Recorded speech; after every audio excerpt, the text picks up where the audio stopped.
ಓಂ ಶ್ರೀ ಗುರುಭ್ಯೋ ನಮಃ. ಎಲ್ಲರಿಗೂ ನಮಸ್ಕಾರಗಳು. ನಾನು ಬಾಬು ಹನುಮಂತಪ್ಪ ಹೊಸಕೋಟೆ ಅಂಥೇಳಿ ಮುಧೋಳದಿಂದ ಬಂದಿದ್ದೀನಿ. ನಾನು BE ಮೆಕ್ಯಾನಿಕಲ್ ನಂತರ ಸ್ವಲ್ಪ ಸ್ವಂತ ಉದ್ಯೋಗ ಮಾಡಿ ಆಮೇಲೆ ಸಕ್ಕರೆ ಉದ್ಯಮದಲ್ಲಿ ನೌಕರಿ ಮಾಡ್ತಾ ಜನರಲ್ ಮ್ಯಾನೇಜರ್ವರೆಗೂ ಹೋದೆ. ಸದ್ಯ ಒಂದು ಕಂಪನಿಗೆ ತಾಂತ್ರಿಕ ಸಲಹೆಗಾರರ ಥರ ಕೆಲಸ ಮಾಡ್ತಾ ಇದ್ದೀನಿ. ನನ್ನ ವರ್ಷ ಈಗ 60 ವರ್ಷ ನನ್ನ ವಯಸ್ಸು. ನನ್ನ ಕುಟುಂಬ ಅಂತಂದರೆ ನಾನು, ನನ್ನ ಹೆಂಡತಿ, ನನಗೆ ಒಬ್ಬಳು ಮಗಳು, ಅವಳು ಆಯುರ್ವೇದ MD ಮಾಡಿದ್ದಾಳೆ. ಇನ್ನೊಬ್ಬ ಮಗ, ಅವನು ಗುರುಕುಲ ಪದ್ಧತಿ ಒಳಗೆ ಓದಿ ಸಂಸ್ಕೃತದಲ್ಲಿ MA ಮಾಡಿದ್ದಾನೆ. ನಂತರ ಅಲ್ಲೇ ಎಲ್ಲಿ ಗುರುಕುಲದಲ್ಲಿ ಕಲ್ತಿದ್ದ ಅಲ್ಲೇ ಒಂದು 3 ವರ್ಷ ಆಚಾರ್ಯರಾಗಿ ಕೆಲಸ ಮಾಡಿ ಸದ್ಯ ಪುನಾದ ಭಂಡಾರ್ಕರ್ ಓರಿಯೆಂಟಲ್ ರಿಸರ್ಚ್ ಇನ್ಸ್ಟಿಟ್ಯೂಟಲ್ಲಿ ಸಂಶೋಧನಾ ಸಹಾಯಕ ಅಂತ ಕೆಲಸ ಮಾಡ್ತಿದ್ದೆ. ಇದಷ್ಟು ನನ್ನ ವೈಯಕ್ತಿಕ ಪರಿಚಯ. ನಮ್ಮ ಕುಲಕಸುಬು ಒಕ್ಕಲ್ತನ. ನಮ್ಮ ತಂದೆ ಬಾಂಡ್ ರೈಟರ್ ಆಗಿದ್ದರು. ನನ್ನ 15 ವರ್ಷನಾಗ ತೀರ್ಕೊಂಡ್ರು. ಅವರು ತೀರು ಪೂರ್ವದಲ್ಲೇ ಸ್ವಲ್ಪ ಅನಾರೋಗ್ಯದಿಂದ ಇದ್ದರು. ಆಮೇಲೆ ನಮಗೆಲ್ಲ ಅವಾಗೆಲ್ಲ ಒಣಬೇಸಾಯ ಇದ್ದು, ಅವಾಗೆಲ್ಲ ಒಂಥರ ಕಷ್ಟದ ಕಾಲನ ಅಂತ ಅಂದ್ವಿ. ಅದಾದಮೇಲೆ ನಮ್ಮಣ್ಣ ಪೊಲೀಸ್ ಡಿಪಾರ್ಟ್ಮೆಂಟ್ ಸೇರಿದರು. ನಾನು ಇಂಜಿನಿಯರಿಂಗ್ ಹೋದೆ.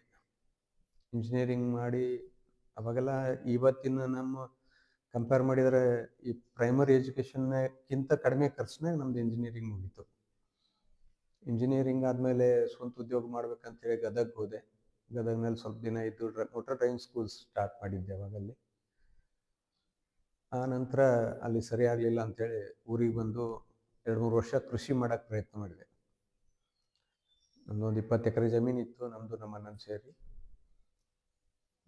ಸಾವಯವ ಕೃಷಿ ಮಾಡ್ಬೇಕಂತಲೂ ಪ್ರಯತ್ನ ಮಾಡಿದೆ. ಆದರೆ ಅದರಲ್ಲಿ ನನಗೆ ಅಷ್ಟೊಂದು ಹೊಂದಾಣಿಕೆ ಆಗಲಾರ್ದಕ್ಕೆ ನಮ್ಮ ಗೆಳೆಯ ಶ್ರೀ ಮುರುಗೇಶ್ ನಿರಾಣಿ ಅವರು ಅವ್ರ ಫ್ಯಾಕ್ಟ್ರಿಯಲ್ಲಿ ಕೆಲಸಕ್ಕೆ ಸೇರಿದೆ. ಆಮೇಲೆ ಅದೇ ಥರ ಮುಂದೆ ಒಂದು 25 ವರ್ಷ ಅವ್ರ ಜೊತೆ ಸರ್ವಿಸ್ ಮಾಡಿ ಅವ್ರಿಗೂ ನನಗೂ ಒಂದು ಅನುಕೂಲ ಆಯಿತು, ಅವ್ರಿಗೂ ನನ್ನಿಂದ ಅನುಕೂಲ ಆಗಿರ್ಬೋದು ಅಂದ್ಕೊತೀನಿ. ಇದಿಷ್ಟು ವೃತ್ತಿ ಜೀವನ. ನನ್ನ ಹೆಂಡತಿ ಡಿಗ್ರಿ ಕಾಲೇಜಲ್ಲಿ ಸಂಖ್ಯಾಶಾಸ್ತ್ರ ಉಪನ್ಯಾಸಕಿ. ಅಕ್ಕನ ಮಗಳೇ ಅವಳು. ಹೀಗಾಗಿ ನಮ್ಮದು ಒಂದು ಒಳ್ಳೆಯ ಕುಟುಂಬ. ನಮ್ಮ ಮಾವನವರು ಆಸ್ತಿಕರು, ಹೀಗಾಗಿ ಅವ್ರದ್ದು ಪ್ರಭಾವ. ನಮ್ಮ ತಂದೆಯವರು ತುಂಬ ಆಸ್ತಿಕರಾಗಿದ್ದರು. ನಮ್ಮೂರಲ್ಲಿ ಹೇಮರೆಡ್ಡಿ ಮಲ್ಲಮ್ಮ ಕಲ್ಯಾಣ ಮಂಟಪ, ಮಲ್ಲಮ್ಮ ಗುಡಿ ಕಟ್ಟಲಿಕ್ಕೆ ಒಂದು 3 ಎಕರೆ ಜಮೀನು ದಾನ ಮಾಡಿದ್ದೀವಿ. ಅವರು ಏನೂ ಇರಲಾರ್ದ ಬಂದು 50 ಎಕರೆ ಭೂಮಿ ಮಾಡಿದ್ರು ಅಂತ ಕೇಳ್ತಿದ್ದೀವಿ. ಒಂದು ಸ್ವಲ್ಪ ನಾನು ಅಂದರೆ ಅವ್ರು ಸಾಯುವವರೆಗೆ ಅಂದರೆ ಒಂದಿಷ್ಟು ಭೂಮಿ ಕಡಿಮೆ ಆಗಿತ್ತು. ಆಮೇಲೆ ನಮ್ಮ ಅಣ್ಣನ ನೌಕರಿ ಸಲುವಾಗಿ ಒಂದಿಷ್ಟು ಭೂಮಿ ಮಾರಿದ್ದೀವಿ. ಹೀಗಾಗಿ ಏನೇನೋ ಬಂದು ಅಂಥ ಭಾರಿ ಇದು ಅಂತಲ್ಲ, ಆದರೆ ಯಾರಿಗೂ ಬೇಡುವಂಥ ಪ್ರಸಂಗ ಇರಲಿಲ್ಲ. ಆದರೆ ನಡು ಒಂದು ಸ್ವಲ್ಪ ದಿನ ನಮಗೆ ಕಷ್ಟ ಕಾಲ ಇತ್ತು. ಆಗ ಆ ಕಷ್ಟ ಕಾಲದಾಗ ಕಲ್ತದ್ದೇನಂತಂದ್ರೆ, ನಮ್ಮ ಪ್ರತಿಯೊಂದು ಒಂದು ರೂಪಾಯಿಗೂ, ಯಾಕಂದ್ರೆ ನಾವು ಬಡ್ಡಿ ಕೊಡ್ತಿದ್ವಿ. ಆ ಬಡ್ಡಿ ಕೊಡೋದು ಇಷ್ಟಕ್ಕೆ 3 ಬಡ್ಡಿ ಕೊಡ್ತಿದ್ವಿ. ಇಷ್ಟು ಕಷ್ಟ ಅನ್ನಿಸ್ತಿತ್ತು, ಯಾವಾಗೂ ಇನ್ನು ಸಾಲ ಮಾಡಬಾರ್ದು ಅಂತೇಳಿ ಅನ್ಕೊತಿದ್ವಿ. ಈ ಥರನಾಗಿ ಬಂದು ಆಮೇಲೆ ನಾನು ಹೈಸ್ಕೂಲ್ನಾಗ ಇರ್ಬೇಕಾದ್ರೆ ಪ್ರಕೃತಿ ರಹಿತ ಚಿಕಿತ್ಸೆ, ನಿಸರ್ಗ ಚಿಕಿತ್ಸೆ ಅಂತೇಳಿ ಲೇಖಕಿ ರೇಣುಕಾ ಭಟ್ ಇರ್ಬೋದೇನೋ ಅನ್ಕೋತೀನಿ. ಅವ್ರ ಪುಸ್ತಕ ಸಿಕ್ತು ನಂಗೆ ಓದಲಿಕ್ಕೆ. ಅದರಲ್ಲಿ ಈಗೇನು ನಾವು ಮಾಡ್ತಾ ಇದ್ದೀವಿ ಇದರದ ಬೇಸಿಕ್ ಅನ್ಬೋದು. ಅವಾಗಿಂದ ನನಗೊಂದು ಸ್ಫೂರ್ತಿ ಸಿಕ್ತು. ಆನಂತರ ನಿಸರ್ಗ ಚಿಕಿತ್ಸೆ ಅಂತೇಳಿ ಏನೋ ಒಂದು ಪುಸ್ತಕ ಸಿಕ್ತು. ಯಾಕೆ ನನಗಷ್ಟು ಆರೋಗ್ಯದ ಮೇಲೆ ಕಾಳಜಿ ಬಂತಂದರೆ, ನಾನು ಸಣ್ಣಾಗಿರ್ಬೇಕಾದ್ರೆ ನಮ್ಮ ತಾಯಿಯವ್ರಿಗೆ ಎರಿಬೇಡ ಅಂತ ಹೇಳಿದ್ರಂತ. ಆದರೆ ಅವಳು ತಲೆಗೆ ನೀರು ಹಾಕಿಬಿಟ್ಟಿದ್ಲು.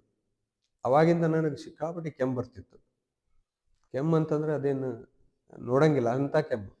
ಮತ್ತು ಭಾಳ ಕೃಷಿಯಾಗಿ ಹೋಗ್ಬಿಟ್ಟೆ ನಾನು. ಮೊದಲೆಲ್ಲ ಗುಂಡ್ಕಿದ್ದೆ ಅಂತ ಕೃಷಿಯಾಗಿ ಹೋದೆ. ತದನಂತರ ನಾನು ಎಲ್ಲ ಔಷಧಿ ಮಾಡ್ತಾಯಿದ್ರು. ಅವೆಲ್ಲ ಆವಾಗಿನ ಕಾಲಕ್ಕೆ ಟೆರಾಮೆಸಿನ್, ಎಕ್ರೋಮೆಸಿನ್, ಆ ಥರ ಕೊರೆಕ್ಸ್ ಬಾಟ್ಲಿ ನಾನು ಘಟ ಕುಡಿದು ಬಿಡ್ತಿದ್ದೆ ಕೆಮ್ಮು ತಡಿಲಾರ್ದಕ್ಕೆ. ಅದೆಲ್ಲ ಅಷ್ಟೆಲ್ಲ ಆದರೂ ಕಡಿಮೆ ಆಗ್ತಿರ್ಲಿಲ್ಲ. ನಮ್ಮ ತಂದೆಯವ್ರು ಕತ್ತಿ ಹಾಲು ಕುಡಿಸಿದ್ರು. ಆಮೇಲೆ ಬೇರೆ ಬೇರೆ ಏನೇನೋ ವನಸ್ಪತಿ ಎಲ್ಲ ಮಾಡಿದ್ರು, ಯಾವುದಕ್ಕೂ ಕಡಿಮೆ ಆಗಿರಲಿಲ್ಲ. ನಮ್ಮೂರ ಹತ್ರ ಉತ್ತೂರು ಅಂತಿದೆ, ಅಲ್ಲಿ ಬಸಯ್ಯಜ್ಜ ಅಂತಿದ್ರು. ನಮ್ಮ ತಾಯಿ ನನ್ನ ಅಲ್ಲಿ ಕರ್ಕೊಂಡು ಹೋದ್ಮೇಲೆ ಅವ್ರು ಉಚ್ಚೆ ಹೋಗ ಕುಡಿಸು ಅಂತ ಹೇಳಿದ್ರು. ಸಮೂತ್ರಪಾನ ಮಾಡಿದ್ಮೇಲೆ ನಾ ಆರಾಮಾದೆ. ಅದೊಂದು ಅನುಭವ. ಆಮೇಲೆ ನನಗೆ ಕೆಮ್ಮು ಬಂದಿಲ್ಲ, ಆ ಥರದ ಕೆಮ್ಮು ಬಂದಿಲ್ಲ.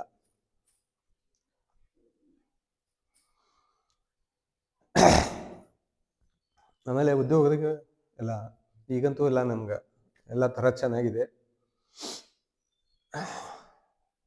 ಇಲ್ಲಿ ಬಂದೋಗಿದ್ದೆ. ಅವಾಗ ಬಂದಾಗ ಸ್ವಾಮೀಜಿಯವ್ರನ್ನ ಭೇಟಿಯಾಗಿದ್ದೀವಿ. ಒಬ್ರ್ಯಾರೋ ಸೌದತ್ತಿಯವರು ಡ್ರೈವರ್ ಏನೋ ಕಂಡಕ್ಟರ್ ಅದಾರ. ನನ್ನ ಕಣ್ಣು ಹೋಗಿದ್ದು ರೀ ಸಕ್ಕರೆ ಕಾಯಿಲೆಯಿಂದ. ಉಪವಾಸ ಕೆಡಗಿದ್ರು, ಒಯ್ಕೊಂಡ್ರೆ ಮಜ್ಜಿಗೆ ಕೊಟ್ಟರು. ಮಜ್ಜಿಗೆ ಅಟ್ಟ ಕೊಡ್ತಿದ್ರು, ಮತ್ತೇನೂ ಕೊಡ್ತಿದ್ದಿಲ್ಲ, ಬಿಸಿ ನೀರು ಮಜ್ಜಿಗೆ ಅಟ್ಟ ಕೊಡ್ತಿದ್ರು. ಕಣ್ಣು ಬಂದವ್ರಿ ಅಂತ ಹೇಳಿದರು. ನಾನು ಕೇಳಿ ಇಲ್ಲಿ ಬರ್ಬೇಕನ್ಸಿತ್ತು. ಈಗ ಕಾಲು ಕುಡಿ ಬಂದಿದ್ದೀನಿ. ನನಗೆ ಸುಮಾರು ಈಗ 10 ವರ್ಷದಿಂದ ಸಕ್ಕರೆ ಕಾಯಿಲೆ. ಅದ್ರ ಜೊತೆಗೆ ವಯಸ್ಸಿನ ಅನುಗುಣನೋ ಅಥವಾ ಎತ್ತರ ಇದ್ದದ್ದಕ್ಕೋ ಅಥವಾ ನೀರಿನ ಪ್ರಭಾವ, ಮೊಣಕಾಲು ನೋವು, ಬೆನ್ನು ಗಂಟು ನೋವು ಎಲ್ಲ ಇತ್ತು. ಇಲ್ಲಿ ನಾನು ಹುಣ್ಣಿಮೆ ದಿನ ಬಂದೆ. ಆ ದಿನ ಪಾದಯಾತ್ರೆ ಇತ್ತು. ಪಾದಯಾತ್ರೆದ್ದು ಒಂದು ವಿಶೇಷ ಅನುಭವ.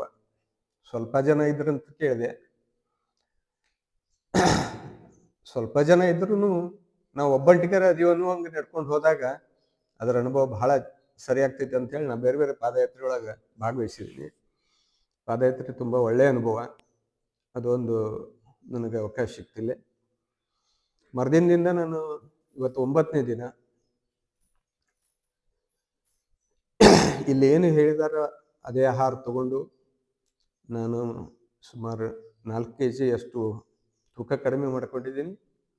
ಸಕ್ಕರೆ ನಂದು ಬಂದಾಗ 168 ಏನೋ ಇತ್ತು, ಇವತ್ತು 126. ಜೊತೆಗೆ ನಾನು ತುಂಬ ಹಗುರವಾದ ಅನುಭವ ಬರ್ತಾ ಇದೆ. ಜೊತೆಗೆ ಇಲ್ಲಿ ನಡೆಯುವಂಥ ಪ್ರತಿಯೊಂದು ಕಾರ್ಯಕ್ರಮಗಳು, ಬೆಳಗ್ಗೆ ಸಂಜೆ ಪ್ರಾರ್ಥನೆ ಮತ್ತು ಶುಭ ಅನುಭವ, ಆಮೇಲೆ ಯೋಗದ ದಿನಚರಿ, ಉಪವಾಸ ನನಗೂ ತುಂಬ ಇಷ್ಟ ಆಯಿತು. ನಾನು ಮತ್ತೆ ಇಲ್ಲಿ ಬಂದು ಈ ರೀತಿ ಜೀವನವೇ ಮಾಡೋಣ ಅಂತ ತುಂಬ ಅಂದ್ಕೊಂಡಿದ್ದೀನಿ. ಪರಮಾತ್ಮ ಅನುಕೂಲ ಮಾಡಿಕೊಡ್ಲಿ ಅಂತೇಳಿ ಪ್ರಾರ್ಥನೆ ಮಾಡ್ತೀನಿ. ಇದರ ಜೊತೆಗೆ ನಾವು ರಾಷ್ಟ್ರೀಯ ಸ್ವಯಂ ವಿಶ್ವಕ ಸಂಘ RSSದ ಒಬ್ಬ ಕಾರ್ಯಕರ್ತ. ನಾವು ಕುಟುಂಬ ಪ್ರಬೋಧನ ಅಂತ ಅದರದೊಂದು ಗತಿವಿದೆ. ಮನೆಗಳು ಚೆನ್ನಾಗಿ ಆಗಬೇಕು, ಕುಟುಂಬ ಚೆನ್ನಾಗಿದ್ರೆ ಊರು ಚಂದ, ಊರು ಚಂದ ಇದ್ರೆ ದೇಶ ಚಂದ ಅಂಥೇಳಿ ಆ ಒಂದು ದಿಶೆಯಲ್ಲಿ ಒಂದಿಷ್ಟು ಅಲ್ಲೇನು ಕಾರ್ಯಕ್ರಮಗಳು ಇರ್ತಾವೆ ಅದ್ರಾಗೆಲ್ಲ ಭಾಗವಹಿಸ್ತೀವಿ ಸಕ್ರಿಯ ಕಾರ್ಯಕರ್ತನಾಗಿ. ಅಲ್ಲಿ ಸತ್ಸಂಗ ಅಂತೇಳಿ ಗೃಹ ಸಭೆ ಅಂತ ಒಂದು ಕಾರ್ಯಕ್ರಮ. ನಾವು ಮನೆ ಒಳಗೆ ಮಕ್ಕಳ ಮನೆಯವ್ರನ್ನ ಕರೆದ ಸತ್ಸಂಗ ಮಾಡಿ ಒಂದಿಷ್ಟು ದೇವರ ನಾಮಸ್ಮರಣೆ ಓಂಕಾರದಿಂದ ಶುರು ಮಾಡೋದು. ದೇವರ ನಾಮಸ್ಮರಣೆ, ಭಜನೆ, ಮಕ್ಕಳಿದ್ರಂದ್ರೆ ಮಕ್ಕಳ ಕಡೆಯಿಂದ ವಚನ, ಕಗ್ಗ, ದೋಹ ಈ ಥರನಾಗಿ ಹೇಳಿಸೋದು, ಪ್ರತಿಯೊಬ್ಬರು ಭಾಗವಹಿಸೋದು. ಆ ನಂತರ ಯಾವ್ದಾರ ಒಂದು ವಿಚಾರ ಇಟ್ಕೊಂಡು ಒಂದು 10-15 ನಿಮಿಷದ ಒಂದು ಚರ್ಚೆ. ಹಬ್ಬಗಳ ಆಚರಣೆ ಹೇಗೆ, ನಾವು ಯಾಕೆ ಉಪವಾಸ ಮಾಡಬೇಕು, ಈ ಥರನಾಗಿ ಒಂದು ವಿಚಾರ ಯಾರ್ಯಾರು ಅವತ್ತು ಮಾತಾಡೋದು. ಅದಕ್ಕೆ ಯಾರಿಗಾರ ಸಮಸ್ಯೆ ಪ್ರಶ್ನೆ ಇದ್ರೆ ಕೇಳ್ತಾರೆ.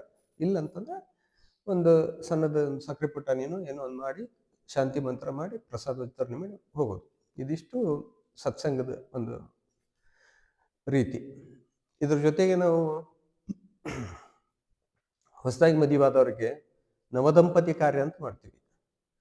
ನವದಂಪತಿ ಕಾರ್ಯದಲ್ಲಿ ಹೊಸದಾಗಿ ಮದುವೆ ಆಗಿ ಇನ್ನೂ 1 ವರ್ಷದ ತನಕ ಅವ್ರಿಗೆ ನಾವು ಲಕ್ಷ್ಮೀನಾರಾಯಣ ಶಿವಪಾರ್ವತಿ ಸ್ವರೂಪ ಅಂತೇಳಿ ನಾವು ಅವ್ರ ಮನೆಗೆ ಬಂದ್ರೆ ಅವ್ರನ್ನ ದೇವ್ರು ಬಂದ್ರು ಅಂತೇಳಿ ಅನ್ನೋರ್ಗತೆ ನಾವು ನಮ್ಮ ಮನೆಯಲ್ಲಿ ಎಲ್ಲ ಕಡೆ ಪದ್ಧತಿ ಅದು ಸಂಸ್ಕಾರ ಇದೆ.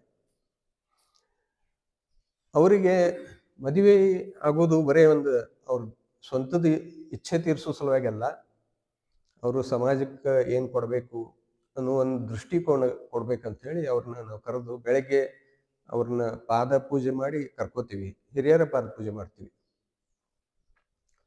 ಪಾದ ಪೂಜೆ ಕರ್ಕೊಂಡು ಒಂದು ಹಿರಿಯ ದಂಪತಿ ಇರ್ತಾರೆ, ಆಮೇಲೆ ಬೇರೆ ಬೇರೆ ಅವಧಿಗೆ ಬೇರೆ ಬೇರೆ ಸಂಪನ್ಮೂಲ ವ್ಯಕ್ತಿಗಳತ್ತಿರ್ತಾರೆ. ಅವ್ರಿಗೆ ನಾವು ಗೃಹಸ್ಥ ಧರ್ಮ, ದಾಂಪತ್ಯ ಜೀವನ ಅಂದ್ರೆ ಏನು, ಯಾವ ರೀತಿ ಇರ್ತೈತಿ, ಹೊಂದಾಣಿಕೆ ಏನು, ಹೆಂಗಿರ್ಬೇಕು ಅನ್ನೋದನ್ನ ಒಂದು 4 ಅವಧಿ ಒಳಗೆ ಒಂದಿಷ್ಟು ಆಟ ಆಡಿಸಿ, ಒಂದು ಊಟ ಮಾಡಿಸಿ, ಆಮೇಲೆ ಉಡಿ ತುಂಬಿಸಿ ಅವ್ರನ್ನ ಬೀಳ್ಕೊಡ್ತೀವಿ. ಅದಕ್ಕಿಂತ ಮೊದಲು ಕಾರ್ಯಕ್ರಮಕ್ಕಿಂತ ಮೊದಲು ಭಾಗವಹಿಸಿದವ್ರ ಅನುಭವನೂ ಕೇಳ್ತೀವಿ. ಇದು ಸುಮಾರು 15-16 ವರ್ಷದ ಕಡೆಯಿಂದ ನಡ್ಕೊಂಡು ಬಂದದ. ನಮ್ಮಲ್ಲಿ ಒಂದೊಂದು ಸರಿ 100 ದಂಪತಿಗಳಾಗ್ತಾರೆ. ಅವ್ರಿಗೆಲ್ಲ ಪ್ರತಿಯೊಬ್ಬರಿಗೂ ಅವ್ರಿಗೆ ಕಾಲು ತೊಳೆದು, ಆಮೇಲೆ ಊಟಕ್ಕೆ ಕುಂದಿರ್ಬೇಕಾದ್ರೆ ಬಾಳೆ ಎಲೆ ಮ್ಯಾಗನ ಕುಂದಿರ್ಸಿ ಸುತ್ತಲೇ ರಂಗೋಲಿ ಹಾಕಿ ಒಂದು ಸಂಭ್ರಮ. ಇದಕ್ಕೆಲ್ಲ ಕಾರ್ಯಕರ್ತರೇ ಜೋಡಿಸ್ಕೊಂಡಿರ್ತಾರೆ. ಮತ್ತೆ ಇನ್ನೊಂದು ಕಾರ್ಯಕ್ರಮ ಸಮುನ್ನತಿ ಅಂತ ಹೇಳಿ. ಮಕ್ಕಳು ಬೈ ಆಕ್ಸಿಡೆಂಟ್ ಆಗಬಾರ್ದು, ಬೈ ಚಾಯ್ಸ್ ಆಗಬೇಕು. ಆಕಸ್ಮಿಕ ಹುಟ್ಟಬಾರ್ದು ಮಕ್ಕಳು, ನಾವು ಇಚ್ಛಿತ ಸಂತಾನ ಪ್ರಾಪ್ತಿ ಆಗಬೇಕು ಅನ್ನೋದು ಇದ್ರ ಉದ್ದೇಶ. ಇದರೊಳಗೆ ನಮ್ಮ ಹಿಂದಿನ ಗ್ರಂಥಗಳ ಆದಂಥ ಆಯುರ್ವೇದ, ಜ್ಯೋತಿಷ್ಯ, ಯೋಗ ಮತ್ತು ಸಂಗೀತದಲ್ಲಿ ಏನು ಮಕ್ಕಳನ್ನ ಗರ್ಭ ಸಂಸ್ಕಾರದ ಬಂತು, ಮತ್ತೆ ಒಳ್ಳೆ ಮಕ್ಕಳನ್ನ ಪಡೀಲಿಕ್ಕೆ ಅಂತ ಏನೇನ ಹೇಳಿದ್ದಾರೆ ಅವನ್ನ ಒಂದು 3 ದಿವಸ ದಂಪತಿಗಳಿಗೆ ಪ್ರಶಿಕ್ಷಣ ಕೊಡ್ತೀವಿ. ಇಲ್ಲಿವರೆಗೆ ಒಂದು 20 ಶಿಬಿರ ಆಗಿದಾವ್ರಿ. ಒಂದು 350 ದಂಪತಿಗಳು ಸುಮಾರು ಈ ಜ್ಞಾನ ತಗೊಂಡಾರ. ಒಂದು 250ಕ್ಕಿಂತ ಹೆಚ್ಚು ಮಕ್ಕಳು ಹುಟ್ಟ್ಯಾವ. ಆ ಮಕ್ಕಳು ವಿಶೇಷ ಅದಾವ. ಯಾವ ಮಗು ಯಾರ ಮನೆಯಲ್ಲಿ ಅದ ಆ ಮನೆಯ ಕುಟುಂಬದವರು ಈ ಮಗು ಏನೋ ಸ್ವಲ್ಪ ಬೇರೆ ಐತಿ ಅಂತ ಅನ್ನೋಂಗ ಇದು ನಮ್ಮ ಅನುಭವ. ಹೀಗಾಗಿ ಏನೋ ಹುಟ್ಟಿವಿ, ಪರೋಪಕಾರ ಮಾಡಬೇಕು. ನಾವು ಒಬ್ಬನೇ ಮಾಡ್ತಾ ಇಲ್ಲ, ಬೇರೆ ಬೇರೆ ಎಲ್ಲ ತಂಡ ಐತಿ ನಮ್ದು. ಚಲೋ ಅನ್ಸೈತಿ, ಅದ್ರ ಜೊತೆ ಜೋಡಿಸ್ಕೊಂಡಿದ್ದೀನಿ. ಇಲ್ಲಿದು ಅಜ್ಜಾರ್ ಇಲ್ಲ ಅನ್ನೋದು ಒಂದು ಕೊರಗಿತ್ತು, ಆದ್ರೆ ನೀಲಮ್ ತಾಯಿ ಚೆನ್ನಾಗಿ ನಡೆಸ್ಕೊಟ್ಟಿದ್ದಾರೆ ಇಲ್ಲೆಲ್ಲ. ಮತ್ತೆ ರಮೇಶನ್ನ ಎಷ್ಟು ಕೆಲಸ ಮಾಡ್ತಾರಂತ ನೋಡಿದ್ರೆ ನಾವೇನು ಮಾಡೋದಿಲ್ಲ. ಇಲ್ಲಿ ಎಲ್ಲ ತಂಡ ಒಳ್ಳೆ ಸ್ಪಂದನೆ ಕೊಡ್ತು. ನನಗೂ ಬಹಳ ಅನುಕೂಲ ಆಗಿದೆ. ಎಲ್ಲರಿಗೂ ಧನ್ಯವಾದ. ನಮಸ್ಕಾರ.